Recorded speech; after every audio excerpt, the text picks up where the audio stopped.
Hey, thanks for watching Weekly Word. I pray that this is being helpful to you and encouraging to you, just taking a few minutes of your week and being encouraged as you start your week.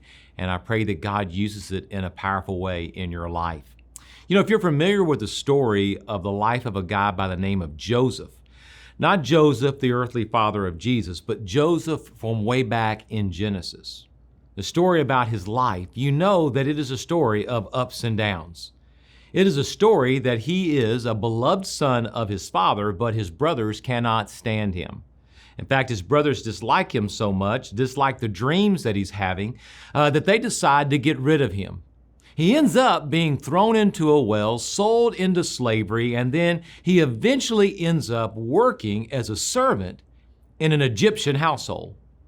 But then all of a sudden, the wife of this powerful Egyptian leader accuses him of something that he did not do.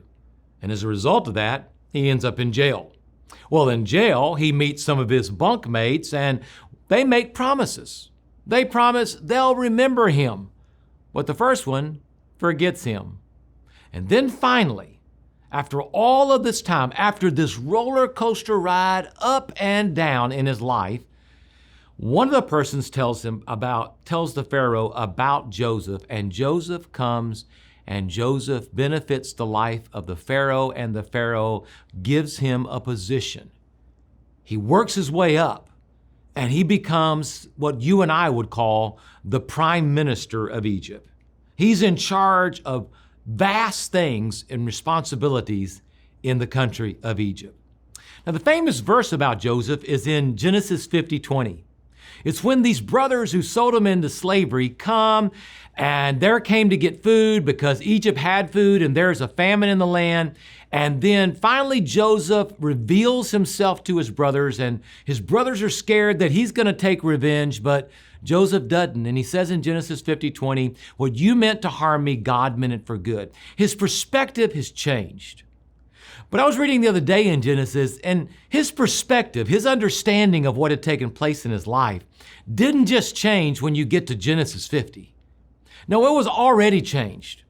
Because in Genesis 41, verse 52, there is this verse. He has a second son, a son named Ephraim. And he says, he names him Ephraim because God has blessed me in a land of suffering. God has blessed me in a land of suffering. How do you and I respond when we go through difficulties in life? When we go through setbacks, rainy days and difficult days in our lives? Often we respond with anger. Sometimes we want to get revenge on people that we think caused us difficulty. Sometimes we sink into a depression and we just withdraw from everyone. It's all about our perspective. It's all about our understanding that God, in His sovereign plan for my life and your life, is working it all and going to do it all in my life and all in your life as a follower of Christ, ultimately for His glory. It's understanding and getting the right perspective, seeing the rain that so often falls in our lives in a good way.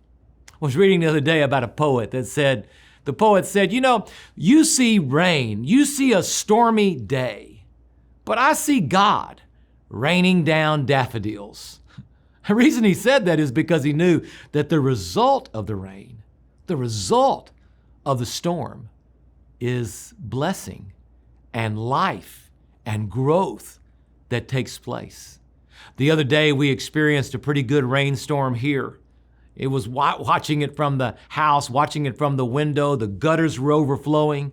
When it all stopped and the sun came back out and I walked outside, it's amazing how everything was so clean, fresh.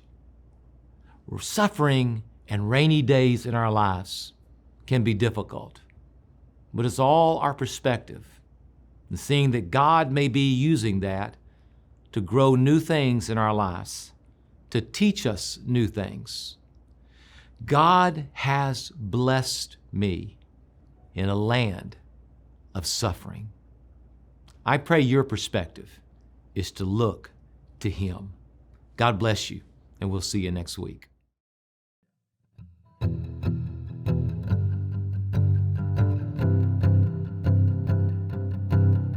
Our God didn't stay in the ground. He swallowed up death, now the lost will be found. Salvation came through a heavenly plan. Dead 3 days and walked again. 'Cause good bones don't stay in the ground.